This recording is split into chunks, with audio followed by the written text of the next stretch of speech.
what's been happening?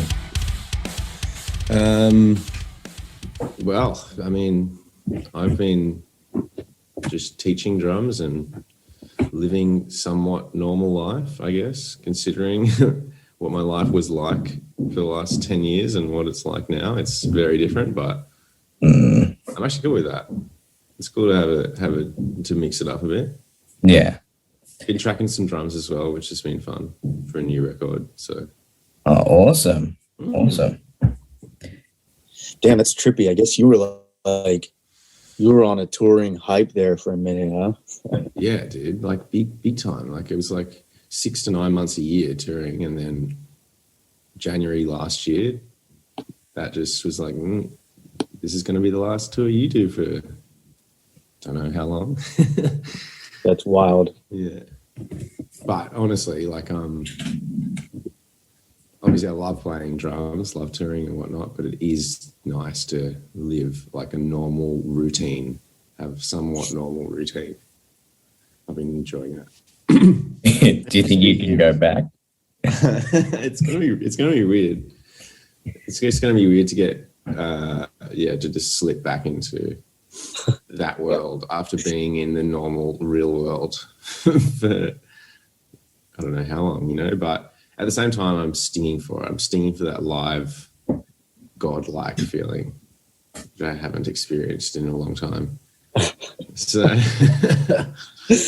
yeah. Otherwise, I'm not really stinging for planes. Planes can get fucked. I caught a plane the other day and it was so weird. It was super weird. Everyone masked up and every single seat was taken on the plane. I thought that was really weird. Everyone was like, As in there were no restrictions on people on the plane. Yeah, exactly. Wow. Bar wear a mask. Yeah, all right. Yeah, so the recycled air would have got us all, but it was fine though. It was fine. Weird, but fine. That must be trippy. I don't think I'd want to get on a plane right now. Neither. Yeah. It was weird. It was only it was only like a 2-hour plane from Sydney to Melbourne, but yeah, still felt very weird. And the airport's like very empty. So I didn't expect getting on the plane for it to be literally full, the whole thing. So I was like walking around the airport. So I'm like, oh, this is going to be a chill flight. Got on there and I'm like, I'm not sure about this. What about you, Anup? What have you been doing? Oh man, it was kind of interesting hearing you speak your perspective on like your turn of events, because it was the polar opposite for me. Yeah.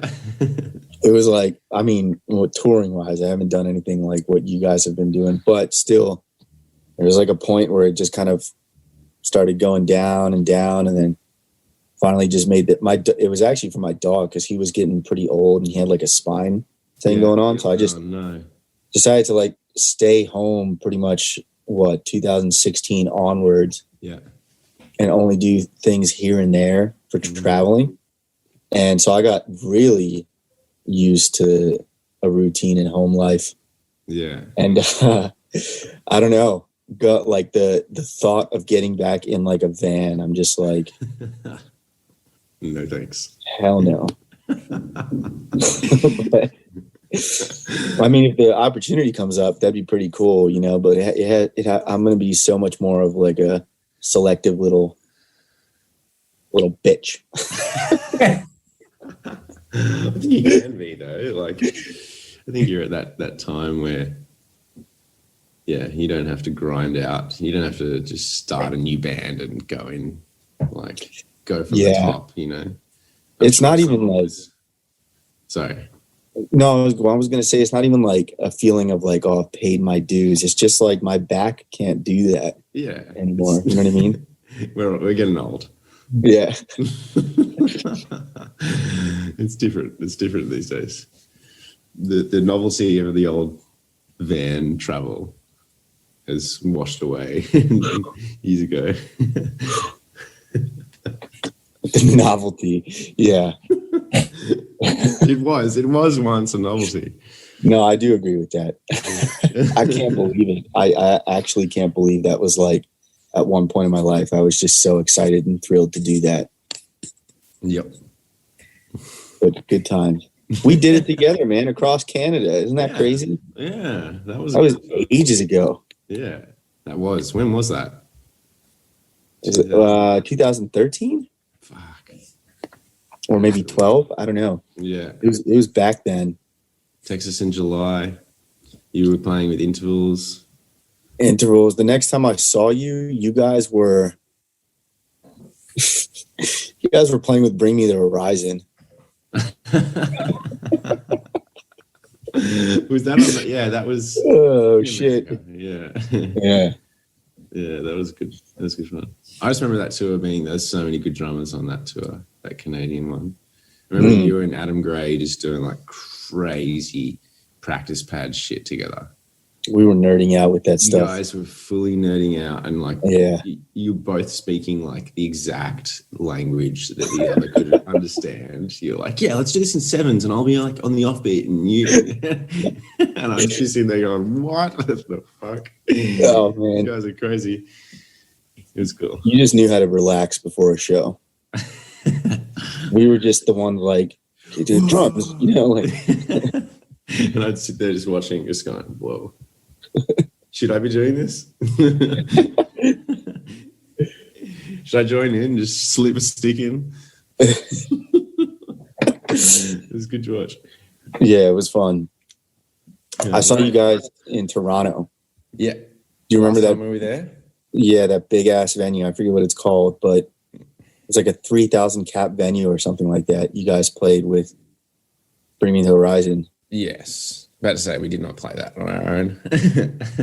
Huh? About to say we didn't. I thought you were saying our last tour, and I was like, whew, we didn't do 3,000 people. But with Bring Me, yes. Yeah. It was that super big, like industrial Toronto venue or something, and it was like it was incredibly epic. There was like I remember. I forget if you guys have like some pyro or smokestacks or something? I doubt it. I don't know. Okay. Maybe I don't know. I can't. That was near the water, right? It was right on the water, that venue.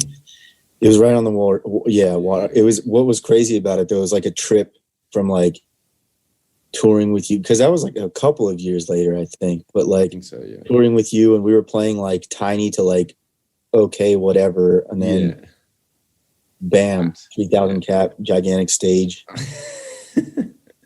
Pretty sick. We were pretty lucky. We haven't toured with Bring Me since, so yeah. You came. What the fuck? You came to a good one. I know, right? What did we do? Did we not kill? Sorry. What's the cursing situation here?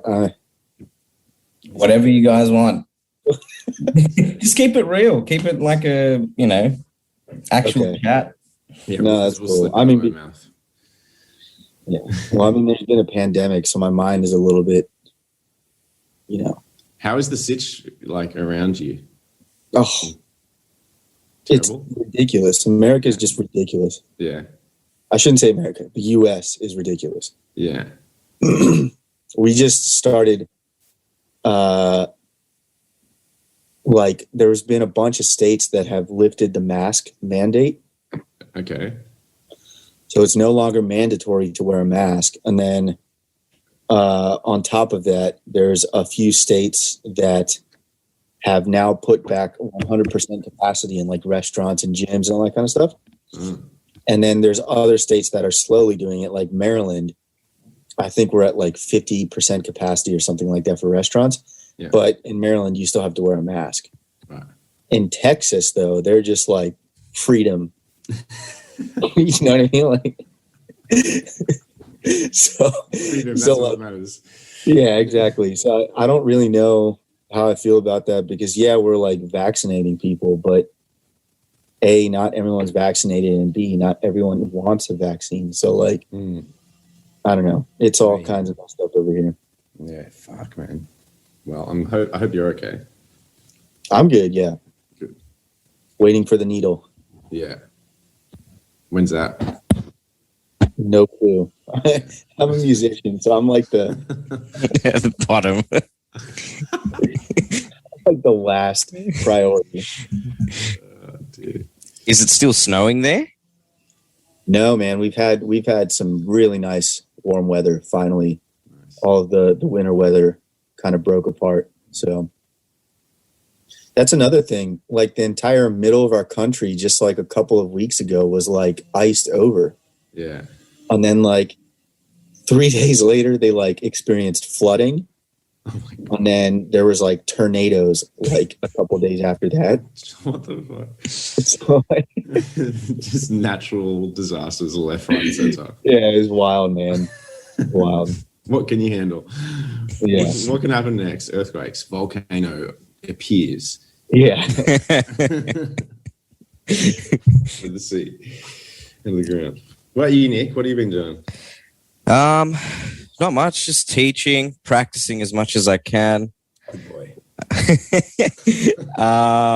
And just working on my own music as well. You know Jono Peters, right? Yeah, just getting him to do the guitars on my own stuff. So that's been keeping me busy. I really miss gigs. It's funny that you guys were saying like not wanting to get back into the van and stuff, but at the time when I was gigging, I'm like, fuck, I hate loading in through like going through lifts of hotels, but now I actually miss it. Like I feel like I took it for granted. Just really want it to come back. Yeah. Sucks. But yeah, apart from that, fine. Just the same old. Yeah. Really? Yeah. Cool. Yeah. That's good. What have you guys been working on? Have you been practicing on like for anything in particular? I know you're doing the recording, Nic, and Anup, you're constantly recording. So like what are the current projects? Yeah, I'm recording for a new record. We've broken it up into With two sessions. Northlane.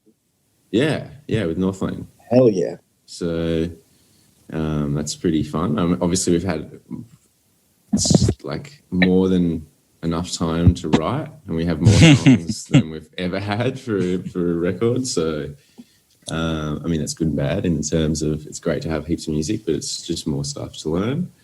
But with our last record, we broke it up into 2 sessions, and I really enjoyed that because it allowed me to sort of focus on the songs in 2 halves. Like I could just purely focus on 5 or 6 songs initially, and then the other 5 or 6 later. So doing that again this time, which is pretty cool. So I've already done a bunch of songs in January, and then I've got some more coming up in about a month or so that I'm working on. So that's kept me very busy. What's the writing process like on this one? Did John still like predominantly do a bit of stuff first and then send it to you guys? Yeah. This is very, very normal Northlane procedure. Yeah. Where John, the guitarist, he's the main songwriter, and he will lock himself in his room and write stuff till the cows come home. But yeah, he'll write everything pretty much. And these days he's really good at writing drums. So, it's kind of my job to listen to how he's sort of approaching the drum parts. Obviously he's not a drummer, so some parts don't come naturally to the kit, so I have to sort of adjust how they would sort of flow. But there's been, I think, over the last couple of years, like Northlane's sort of moved more into the electronic realm, I guess, especially with the drumming. I mean, obviously the soundscape stuff, there's a lot of synth going on, but the drumming's sort of adopted a lot more electronic sort of styles to it, kicks 4 on the floor and relatively straight, almost like copied and pasted drums, right? Like, which I kind of find scary because because they're so perfect, each bar to bar is like super perfect. And I think I'm generally a player who's I like to use a lot of dynamics and whatnot. So playing super straight, like obviously the parts are probably easier than some of the parts I played in the past, but since they're super straight, all the dynamics are like perfect from bar to bar. I find that a new challenge for me. So that's been interesting, sort of adopting drum and bass style drums, or even just like straight electronic drums. Obviously there's a lot less to remember in terms of like, you know, what I'm playing, my parts, but it's just a different style. So that's something new to me, which has been interesting. And I guess I've just been I've got an electric kit in my apartment, and then at my parents' house, where I teach, there's like a drum room there. I'm really lucky that they allow me to still teach there and have this room where I can have my gear just all over the place. So yeah, it's been handy. I've been recording myself and sort of trying to tighten up everything before I actually enter the studio. So I think my process prior to the studio is quite long these days, but seems to be working. So how do you find live? I mean, when you were performing live, going from, because you would play a mix of Singularity stuff and whatever, plus the new albums, going from the real sort of technical drum parts to the more simple groove type stuff. Yeah. Was it like, do you find that you're sort of, is it a seamless transition basically? Well, yeah, I think obviously since the parts are less technical, I appreciate that because it allows me to just sort of relax a little bit more live. Like I think in the past, some of the drum parts, I think the live setting wasn't considered with earlier Northlane stuff. So sometimes there's parts that are like quite tricky and not really, like say, you know, maybe there's a part that was written that was really cool. And I was like, cool, yeah, I'll try and do that. And I figured out a way to do it, but it wasn't like flowy, or it was, you know, technically quite difficult. So it would affect the way I would play it. And then these sort of, when you have these kind of sections or fills or whatever it is, in my mind, when they're really tricky and you know, there's a high percentage chance of you actually fucking it up, then it becomes like a speed bump in the set. Like, and you know it's coming. Oh, this song's coming. This section's coming, and you kind of preempt it. You're like thinking about it before it comes up, and more often than not, I'll butcher it. And then, so over the years, I tried to eliminate that whole process. So like every time there was a crazy fill or crazy part, I would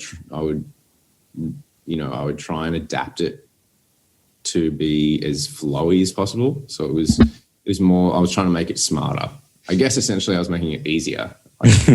You know, I would change parts so that maybe I was doing a linear sort of fill and I was bringing my pedals into it so that I wasn't doing too many hands or whatever. I was pretty much simplifying parts, not really like keeping the same idea there, but making it as easy as possible to play.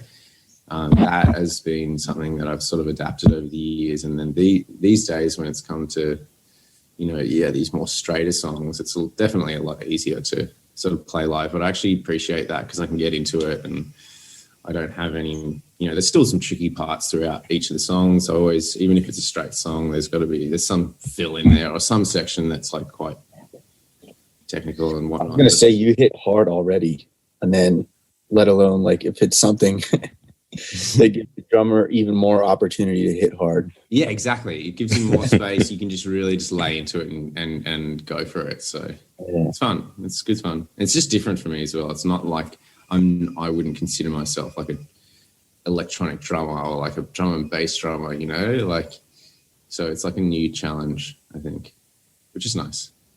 Something different. There was a lot of cool and different drum parts in the last album. Like even the I forgot which song it was, and it could have been more than one, but there is like a drum and bass part. Yeah. And that's hard to follow. So like it sounds awesome, but it's still, to me, technical. Yeah, and I'm like, Wow. Yeah, the song you're referring to is called Eclipse. And Okay. I mean, I did make it. The original idea of what I heard was pretty much just like offbeat hats, kicks on all fours, and then snares on 2 and 4. But then I was able to sort of make the hats a little bit more technical, I guess, and they sort of groove a little bit more. So it's funner to play rather than just going like this offbeat hats the whole time. You know, there's a little bit more going on. But I think the average person wouldn't hear any of that anyway, so it's just fun for me. And, yeah. The last album was Alien, right? It was, yes. Yeah. You guys did something pretty cool on that where like for me personally, it was like one of the first times I had heard it, but because I've never heard it done in progressive metal like the way you guys did it, but it kind of bridged this gap between metal and new metal, and you guys like brought it back. Wow. And it was pretty sick. Thanks, Nick. Yeah, I think there was some nostalgic vibes throughout it. Totally, yeah. And I think, well, what happened? So this will make so much sense now. Now I'll tell you the story. And so initially, we got asked, or John got asked to write some songs for Limp Bizkit, and he wrote a couple songs for them. And they never got back to him. And he was obviously scared that they were just going to take the songs and he would just hear them on the next record or whatever. So he was like, I'm going to turn these into Northlane songs. And are you kidding? Yeah. Holy shit, that's incredible. So Talking Heads and Bloodline were both originally written for Limp Bizkit. Those would be like my examples, probably. Yeah, I thought it would make sense. So, yeah, and then he like Northlaned them. You know, they were initially the versions for Limp Bizkit were a lot straighter and weren't as progressive, I guess. And then when he Northlaned them, that's so sick. That's crazy. Yeah, the metal vibes were there. I mean, it's, you know, unintentional, really. Like he was writing for that band. Like he was trying to write that style. And I remember listening to them and being, because I love Limp Bizkit, dude. One of my favorite bands when I was, you know, my first favorite band, you know. And so I was like, dude, this is so cool. Like, I can't believe you're doing this, for one. And then like just hearing the songs, I was like, these are 6 songs, dude. So I was like into it straight away. So when he was like, nah, we're going to keep these, I was like, sick. I love these songs. Yeah, it's pretty cool. Pretty interesting. So then there won't be a new Limp Bizkit album for a while, I take it. I imagine not. I mean, if by the way they're going about it, they probably could have already had a record out by now. Yeah, true. It's so weird we're talking about this because just like last week, I went on a binge before going to bed of like watching Limp Bizkit live videos. Nice. You know, just watching Fred be all like Fred. Yeah. Like there was the ones at like Woodstock and stuff. So good. Yeah. I think it's Woodstock, is it? Yeah. It's also funny because they clearly don't play to a click. So like everything is just like way faster and just super sped up. And it's like the intro will come in at like one tempo, but then like, is John still the drummer, John Otto? Yeah, he is. Yeah. So like, he would come in and like, it'd be like just even faster because he'd be all hyped and he'd be super hyped. Yeah. John Otto.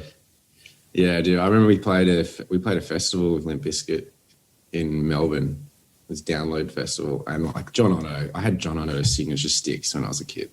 Like I loved John Otto. He was my first favorite drummer. First drummer, I was like, oh my god, I have to learn these parts. Like that's, I remember it vividly. Anyway, I walked past him and I was like, oh my god. I got this thing where I don't really want to meet my heroes because I don't want them to amount to anything less than I've made them up to be. So this is a moment where I was like, holy fuck, John Otto. So I just sort of went past him and I was like, yeah, good set, man. Good set. And then he's like, cool, thanks, man. And I walked away like, oh, I had so much more to say to you. I couldn't bring myself to do it. I had like the pole. So we played at a Grass Pop one time with an old band, and they were headlining that same night. And we were obviously on a much smaller stage, but you know how like at those festivals, you kind of sometimes share like the same backstage area. So I'm like, we've already played. And, you know, after we've played, I'm like, okay, cool. It's party time. I can just go watch some sick bands and whatever. And I knew Limp Bizkit was about to go on. So like I grab a beer or something and I'm like making my way to the front. And there's fucking Wes Borland, and he is all dressed up like how he normally does and like weird face paint and stuff. And my reaction just literally, I don't know why I did this, but I saw him and I just turned the opposite way. Like, it was almost like I was just overwhelmed, and I was like, I can't even. I can't even right now. Yeah, I'm 100% going to come off like an idiot. So I just walked away. Yeah, that sounds like me. It was fun. Yeah, I know that feeling too well. It's like, oh my god, you were on a poster on my wall, and now you're alive and living in front of me. Similar sort of story, sort of. I was at the Benny Greb clinic. I don't know what year it was. It must have been like 2 years ago. And we were watching, my friend and I were watching the first drummer. I forgot what his name was. But I didn't know Benny Greb was standing right next to us. And he was blocking my mate's view. And my mate is very abrupt, and he actually shoved him over. Oh, no. And I didn't even realize, but then Benny looked at me and just laughed, and I'm like, you just shoved Benny Greb over. And the look, yeah, and the look on his face was just like, he almost went pale like a ghost. It was crazy. But yeah. He seems like a lovely guy though. I'm sure he was okay. Yeah. Oh yeah. He just laughed it off. Like I think he knew it was, he may have even thought it was a joke or something. Right. Because who just pushes Benny Greb? Get out of here, Ben. Who the hell are you? Yeah. Oh, that's pretty funny. Poor Benny. But going back to the new stuff you're working on, what's your preparation, your personal preparation in terms of drum parts for this new Northlane stuff? So over the years of trial and error, mainly error, I've learned a couple of things that work for me. And it kind of all amounted into Alien. Like Alien was easily like the smoothest session I've done based on my preparation. So initially, obviously I get sent demos from John, which I mean, this year I remember he sent us like, and he usually will send like a couple of songs to start with, you know, like he's still working in a bunch, but he's like, yeah, these are good enough to show. But this time around, he sent like 10 songs. And I was like, oh, God, that's a lot to take on. I remember just like having to listen to it for ages. I remember he was like, what do you think? What do you think? And I was like, dude, I'm still absorbing this. It's a lot of information. Obviously I loved it, but I needed to, I'm not the person who's going to listen to something once and be like, I'll give you my grand opinion on it and all my reasons why. Like I have to really absorb it and really understand it first. And I guess it's pretty much like I'm trying to decipher the Da Vinci Code from John because he's writing parts. He's not a drummer. He has a crazy sense of how parts should sound though, and like the way he writes, it's all from that perspective. So it's all how it should sound.